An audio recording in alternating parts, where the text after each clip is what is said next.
WhatsApp group, साधा छोटा पण श्रद्धेने भरलेला, गुरुजींच्या शिकवणीसाठी त्यांच्या आचार विचारांनी दररोज भारलेला.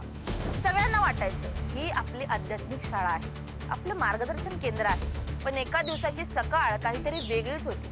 गुरुजींचा आवाज येतो, देश संकटात आहे, कोरोना काळात सगळ्यांनी पुढे यायला हवं, फक्त 10,000 रुपये देशासाठी समाजासाठी दान करा.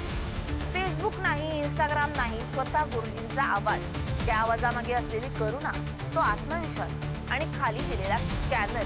सर्वांनी डोळे झाकून विश्वास ठेवला. फोन उघडते, स्कॅन केलं आणि पाठवले पैसे.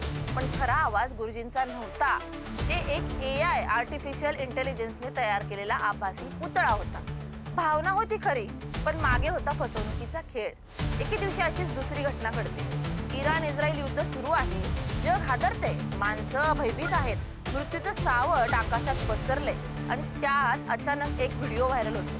शहर उद्ध्वस्त, बॉम्ब स्फोट, आक्रोश आणि अश्रू.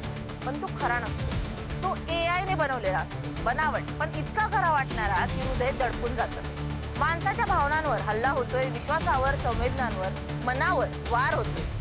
तंत्रज्ञान जे माणसाच्या उन्नतीसाठी निर्माण झालं, तेच आता माणसाच्या मनावर कब्जा करते. म्हणूनच माझी तुमच्या प्रती एकच नम्र विनंती आहे. तंत्रज्ञानाचा वापर ज्ञानासाठी करा, प्रेरणेसाठी करा, उन्नतीसाठी करा. पण माणसाच्या भावना, त्यांचा विश्वास, त्यांचं मन हे खेळण्यासाठी नाहीये, ते पवित्र आहे. त्याचा वापर करा, पण गैरवापर करणे टाळा.